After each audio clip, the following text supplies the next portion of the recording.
Time.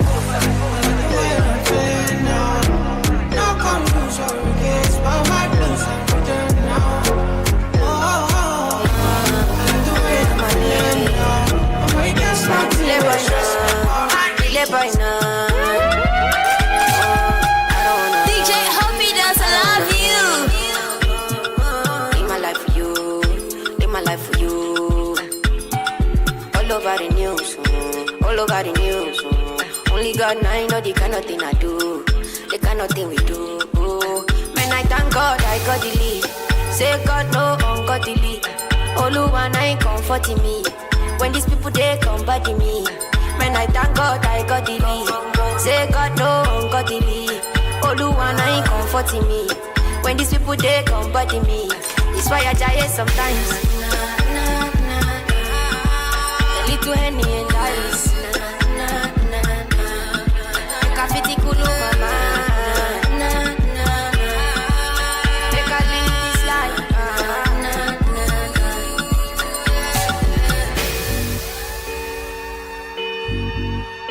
DJ Obidot, Yasin Oni Payan. Oh Male, kill it boy no. Make I play you my cassette you. Anything you sell is a market you. Try. Wo Táwò ewédú gbẹ̀gìrì àmàlà ó ń gbóná fẹlifẹli nìbàdàn ìlú rédíò Aloore.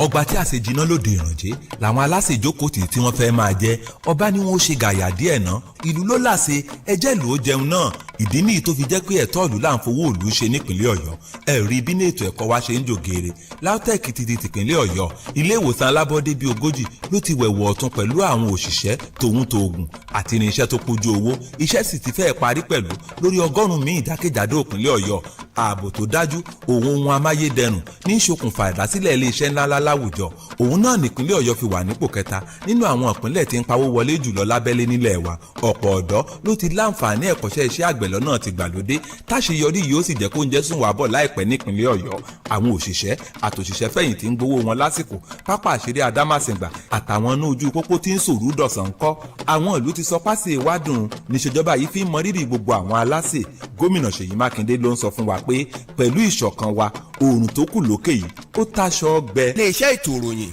àṣà ohun ìrìn àjò afẹ́ tìpínlẹ̀ Ọ̀yọ́ ló ń kéde.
rédíò Aloore tiwantiwa nìbàdàn ìpínlẹ̀ Ọ̀yọ́.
aago méjì tìlù èyí ni rédíò Alóore tó kalẹ̀ sí yàrá àgbẹ̀sọ̀bẹ̀ GSM ní ìṣètò ìròyìn àṣà àti ìrìnàjò afẹ́ ti ìpínlẹ̀ Ọ̀yọ́ secretariat Agodi Ìbàdàn ìròyìn àgbáyé ni a mú wá fún yín orúkọ mi ni Shakiru Ọlálékan ṣáájú ẹgbẹ́ kókó inú ìròyìn náà.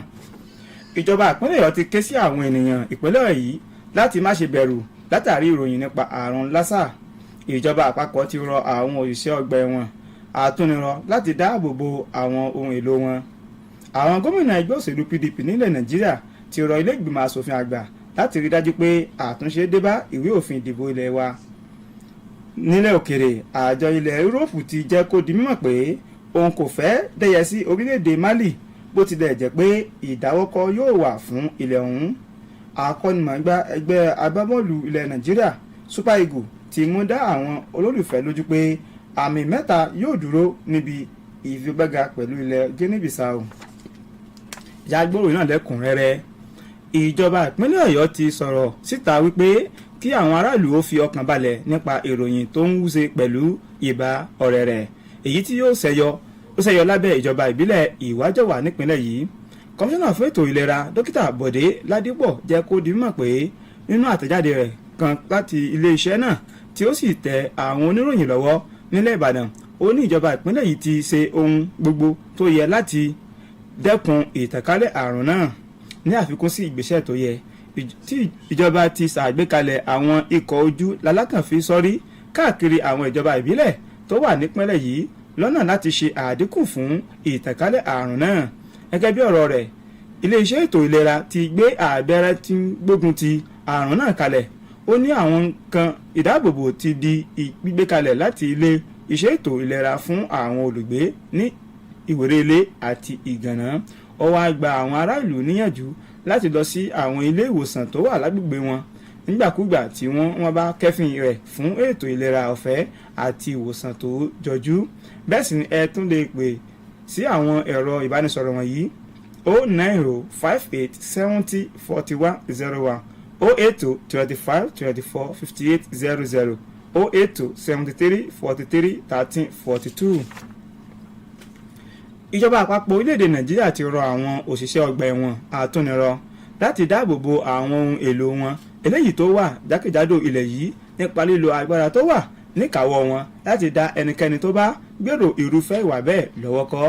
Mínísítà fún ọ̀rọ̀ ilẹ̀ òkèèrè nílẹ̀ wa ọ̀gbẹ́ni Rauf Arẹ́gbẹ́ṣọlá ló pa àṣẹ ọ̀hún nígbà tó ń ṣe àbẹ̀wò sí àwọn irinṣẹ́ tí wọ́n ń lò ní ọgbà ẹ̀wọ̀n náà eléyìí tó wà ní Agodi nílùú Ìbàdàn. Ọ̀gbẹ́ni Arẹ́gbẹ́ṣọlá sì lálàyé pé kí àwọn òṣìṣẹ́ ọgbà ẹ̀wọ̀n atúnirọ̀ ọ̀hún rí dájú pé ó nira fún àwọn ọ̀bàyéjẹ́ ènìyàn láti bà àwọn ohun èlò náà jẹ́ pẹ̀lú àfikún pé dídojú orúkọ àwọn ohun èlò náà jẹ́ ìdojúkọ sí orílẹ̀-èdè Nàìjíríà tí irúfẹ́ ìwà bẹ́ẹ̀ kò sì gbọ́dọ̀ wáyé. Mínísítà tún gbóríyìn fún iléeṣẹ́ ọgbà ẹ̀wọ̀n àtúnirọ̀ náà fún bí wọn kò ṣe fi ààyè gba àrùn kòrónà láti wọlé sí wọn lára nípa ṣíṣe àmójútó àti títẹ̀lé gbogbo ìlànà tó yẹ tí ìjọba yóò sì máa ṣe ìtọ́jú àwọn òṣìṣẹ́ ọ̀hún lóòrèkóòrè. Ọ̀gbẹ́ni Arẹ́gbẹ́ṣọlá tún sọ síwájú pé ìjọba àpapọ̀ ń ṣiṣẹ́ láti rí dájú pé àdínkù dé bá bí àwọn ẹlẹ́wọ̀n ṣe ń pọ̀ sí ní àwọn ọgbà ẹ̀wọ̀n náà wọn wá gbogbo ní orílẹ̀-èdè Nàìjíríà. Àwọn gómìnà ẹgbẹ́ òṣèlú PDP nílẹ̀ Nàìjíríà ti rọ ilé ìgbìmọ̀ asòfin àgbà ilẹ̀ wa láti parí gbogbo ohun tó ní í ṣe pẹ̀lú àtúntò ìwé ìdìbò ilẹ̀ wa ní kíákíá. Àwọn gómìnà ọ̀hún ni wọ́n ń pe ìpè náà nínú ìwé àpilẹ̀kọ tó jẹyọ lẹ́yìn ìpàdé tó wáyé ní ọjọ́ Ajé nílùú Port Harcourt. Nínú àpilẹ̀kọ ọ̀hún eléyìí tí gómìnà ìpínlẹ̀ Sokoto títún ṣe alága àwọn gómìnà ẹgbẹ́ òṣèlú PDP nílẹ̀ wa Alhaji Aminu Tambuwa ká àwọn gómìnà ṣàlàyé pé tí ilé ìgbìmọ̀ asòfin ilẹ̀ yìí bá lè pàdé ọ̀rẹ́dà láti ṣe àtúnṣe sí ìwé òfin ìdìbò ilẹ̀ wa náà yóò mú kí ìdáwọ́kọ́ tó ń wáyé nípa bí ààrẹ Buhari ṣe kọ̀ jálẹ̀ láti buwọ́lù ní kíákíá. Gẹ́gẹ́ bí àpilẹ̀kọ ọ̀hún ti ṣe lálàyé rẹ̀, ìpàdé tó wáyé náà kọjú ọ̀rọ̀ sí bí ààrẹ Buhari kò ṣe finúfídọ̀ láti ṣàgbékalẹ̀ ìdásílẹ̀ iléeṣẹ́ ọlọ́pàá ti ìjọba ìpínlẹ̀ èyí tí yóò kojú ọ̀rọ̀ sí ètò ààbò tó mẹ́hẹ jákèjádò ilẹ̀ wa. Lára àwọn gómìnà tó wà níkàlẹ̀ níbi ìpàdé ọ̀hún ni gómìnà Ṣèyí Mákindé ti ìpínlẹ̀ Ọ̀yọ́, Aminu Tambuwa ti ìpínlẹ̀ Sokoto, Udom Emmanuel ti ìpínlẹ̀ Akwa Ibom, lóyè dírì ti ìpínlẹ̀ Bayelsa, Samuel Ortom ti ìpínlẹ̀ Benue, Ifeanyi Okuwa ti ìpínlẹ̀ Delta àti Ifeanyi Ukwayi ti ìpínlẹ̀ Enugu. Àwọn yòókù ní Iyesan Wike ti Rivers, Ahmadu Fintiri ti Adamawa pẹ̀lú Bala Mohammed ti ìpínlẹ̀ Bauchi. Ìjọba European Union ti kéde pé kò sí nínú èròǹgbà wọn láti ta kété sí ilẹ̀ Mali àti ìṣèjọba èyí tí àwọn ọmọ ológun darí rẹ̀. Aṣáájú fún orílẹ̀-èdè European sí Sahel sọ̀rọ̀ síta nínú àtẹ̀jáde. Ó ní àwọn ti pèpè fún àjọrò pẹ̀lú bí àwọn ti la làlàkalẹ̀ gbígbégidínà orílẹ̀-èdè náà nípa bí wọ́n ṣe kùnà láti ṣàgbékalẹ̀ ètò ìdìbò. Tí ẹ kò bá gbàgbé, àgbáríjọ ìwọ̀ oòrùn ilẹ̀ adúláwọ̀ ECOWAS ti fún ilẹ̀ Mali ní àwọn ẹ̀sùn ọlọ́kan-ò-jọ̀kan níbẹ̀rẹ̀ oṣù yìí, àti pẹ̀lú pé ìjọba European ti jẹ́ kó di mímọ̀ pé òun náà ti ṣàgbékalẹ̀ ẹ̀sùn tòun náà ní ìbámu sí àjọ ìwọ̀ oòrùn ilẹ̀ aláwọ̀ dúdú ECOWAS lẹ́yìn oṣù yìí. Ìmàlẹ̀dẹ̀rì ti wá sọ yàyàyà pé ilẹ̀kùn ti wà ní ṣíṣí sílẹ̀ fún àjọrò àti pé àwọn kò fẹ́ dẹ́yẹ sí ilẹ̀ Mali nítorí pé ìrètí sì wà pé ìlànà yóò borí ìṣòro àti ìlàkọjá wọn láìpẹ́ ọjọ́. Akọ́nimọ̀ọ́gbá ẹgbẹ́ bọ́ọ̀lù orílẹ̀-èdè yìí Austin Igaefon ti ṣàlàyé pé ikọ̀ náà yóò rí dájú pé àwọn borí orílẹ̀-èdè Guinea-Bissau lójúnà àti gba àmì 3 lọ́wọ́ wọn nígbàtí ìfigagbága bá wáyé lọ́la òde òní. Ikọ̀ Super Eagles ló lékè níbi ìsọ̀rí tí wọ́n wà pẹ̀lú àmì 6 tí wọ́n sì ti kógojá sí ìpele ẹlẹ́ni 16 báyìí, ṣùgbọ́n tí ikọ̀ agbábọ́ọ̀lù ilẹ̀ Guinea-Bissau gbọ́dọ̀ borí ilẹ̀ wa Nàìjíríà kí wọ́n tó lè ṣeéṣe fún wọn láti tẹ̀síwájú níbi ìdíje adúláwọ̀ tó ń wáyé ní orílẹ̀-èdè Cameroon. Àmì kan péré ni ilẹ̀ Guinea-Bissau ní báyìí lẹ́yìn ìgbà tí wọ́n gba àmì ayò ẹlẹ́yìn pẹ̀lú ilẹ̀ Sudan nínú ìfigagbága àkọ́kọ́ wọn, tí wọ́n sì fìdí rẹmi nígbà tí wọ́n kojú orílẹ̀-èdè Egypt. Orílẹ̀-èdè méjèèjì kò tíì pàdé ara wọn níbi ìfigagbága kankan, èyí tí wọn yóò fi ní èrò láti gbójú ewúro sí ara wọn. Báyìí ni a mú ìròyìn àgbáyé tọ̀sán ìwá sópin. Lẹ́ẹ̀kan sí ẹ̀gbọ́n kókó tó wà nínú ìròyìn náà. Ìjọba ìpínlẹ̀ Ọ̀yọ́ ti ké sí àwọn ènìyàn ìpínlẹ̀ yìí láti má ṣe bẹ̀rù látàrí ìròyìn nípa àrùn lásà. Ìjọba àpapọ̀ ti rọ àwọn òṣìṣẹ́ ọgbà ẹ̀wọ̀n àtúnirọ láti dáàbò bo àwọn ohun èlò wọn. Àwọn gómìnà ẹgbẹ́ òṣèlú PDP ilẹ̀ Nàìjíríà ti rọ ilé ìgbìmọ̀ asòfin àgbà láti rí dájú pé àtúnṣe dé bá ìwé òfin ìdìbò ilẹ̀ wa. Nílẹ̀ òkèrè, àjọ ilẹ̀ Yúróòpù ti jẹ́ kó di mímọ̀ pé òun kò fẹ́ dẹ́yẹ sí orílẹ̀-èdè Mali bó tilẹ̀ jẹ́ pé ìdáwọ́kọ́ yóò wà fún ilẹ̀ ọ̀hún. Akọ́nimọ̀ọ́gbá ẹgbẹ́ agbábọ́ọ̀lù ilẹ̀ Nàìjíríà Super Eagles ti mú dá àwọn olólùfẹ́ lójú pé àmì 3 yóò dúró níbi ìfigagbága pẹ̀lú ilẹ̀ Guinea-Bissau. Orúkọ mi ni Shakir Ọlálékan, ẹ̀sìn tẹ̀ǹtẹ̀ ti gbọ́ wa. Ọgbà tí àṣẹ jiná lóde ìrànjẹ́ làwọn aláṣẹ ìjókòó tí wọ́n fẹ́ máa jẹ ọba ni wọ́n ó ṣe gàyà díẹ̀ ná ìlú ló láṣẹ ẹjẹ́ ìlú ó jẹun náà. Ìdí nìyí tó fi jẹ́ pé ẹ̀tọ́ ìlú là ń fowó ìlú ṣe nípìnlẹ̀ Ọ̀yọ́. Ẹ̀rí bí ní ètò ẹ̀kọ́ wa ṣe ń jògèrè.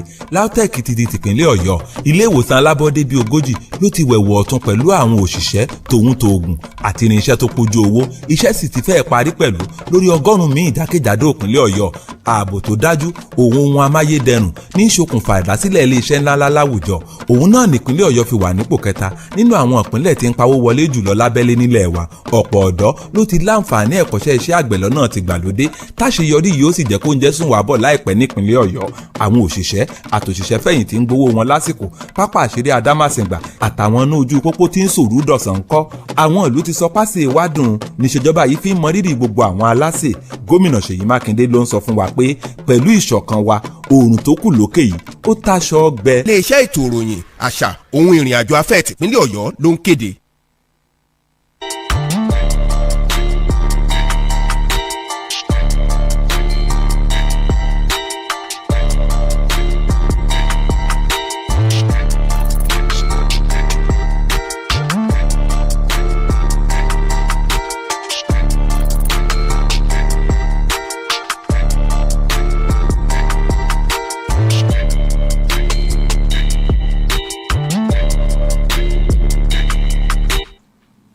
This is Aloore Radio, transmitting from GSM studio at the Ministry of Information, Culture and Tourism, Secretariat, Agodi, Ibadan.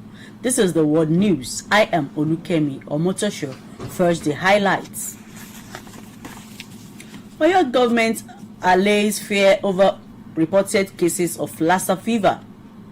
Federal government charges correctional officers to protect facilities' integrity. PDP governors urge National Assembly to override Buhari's veto electoral bill. We don't want to isolate Mali, European Union says, despite plan to sanction. And on sports, Eguavon promises 3 points against Guinea-Bissau. Now the news in details. The Oyo State government has called on all residents of the state to remain calm over the reported cases of the Lassa fever in Iwajowa local government area of the state. The Commissioner for Health, Dr. Bode Ladipo, made this known in a statement issued by the ministry and made available to journalists in Ibadan, noting that the state government is doing everything possible to curtail further spread of the virus. He added that in his response to the developments, the government has already set up surveillance system across local governments in the state to abate further transmission of the illness. According to him, the Ministry of Health has repositioned doses of antiviral agents for treatment of the reported cases, adding that personal protective devices had been provided for healthcare providers at Iwerele and Igano. He therefore enjoined the general public to refer similar cases to nearest government hospitals for free and quality care, and also called the following numbers: 090 58 70 4101, 080 25 24 5800, and 080 73 43 1342. Meanwhile, the federal government has charged correctional officers to protect the integrity of the correctional facilities in the country by using maximum force to deter anyone who attempts to attack any correctional center in the country. The Minister of Interior, Ogbeni Rauf Aregbesola, gave this order while inspecting the facility at the Agodi Custodial Center, Ibadan.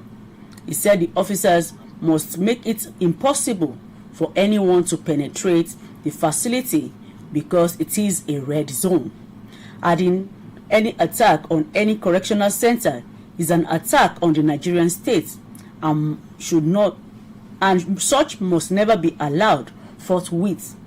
The minister also commended the Nigerian Correctional Service for keeping COVID-19 out of the facilities nationwide, a feat recorded only in Nigeria, where not a single case of infection was recorded, and promised to look into the welfare of the officers. Aregbesola said the federal government was working on a number of measures to decongest custodial centers in the country.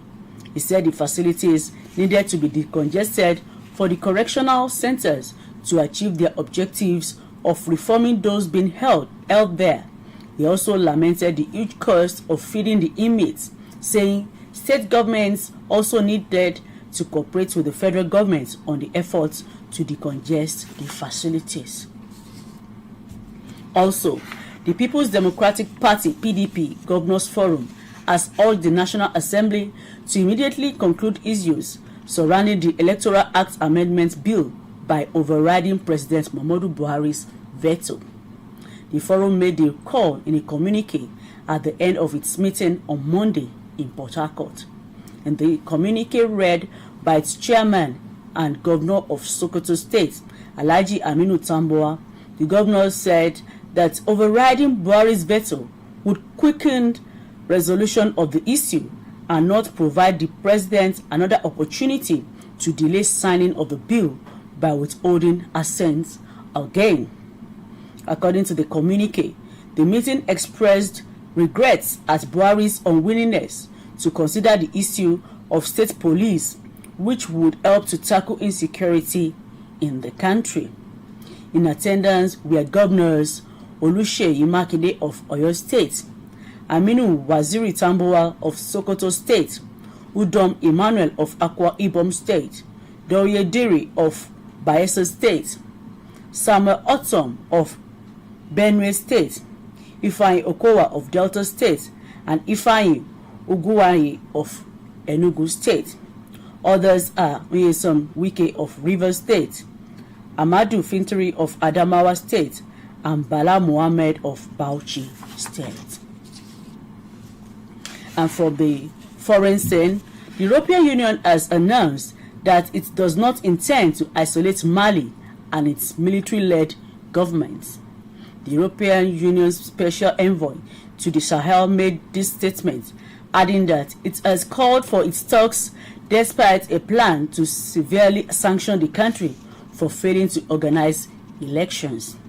Recall that the Economic Community of West African States, ECOWAS, hit Mali with tough sanctions earlier this month, and the EU has said it will impose its own restrictions in line with ECOWAS later this month. Emmanuela Derrille, however, maintained that the door remained open for dialogue and stated that they don't want to isolate Mali, as she remains hopeful that the country is capable of overcoming the crisis. On sports, Super Eagles head coach Austin Eguavoen has said his team will go for the maximum 3 points against Guinea-Bissau in their final Group D game at the Rumde Ajia Stadium in Garoua on Wednesday. The Eagles are top of the group on 6 points and are already through to the round of 16. But Guinea-Bissau needs a win to stand a chance of finishing as one of the best third-place teams that will progress to the next round. A point after their goalless draw against Sudan in their opening group game before they narrowly lost to 7-time champions Egypt 1-0 in their second game on Saturday. The Bissau Guineans will literally throw the kitchen sink. Aloore Radio. On YouTube is Aloore Radio. Our website remains www.aloreradio.com. I am Olukemi Omotosho. Thanks for listening. It's getting serious on this track.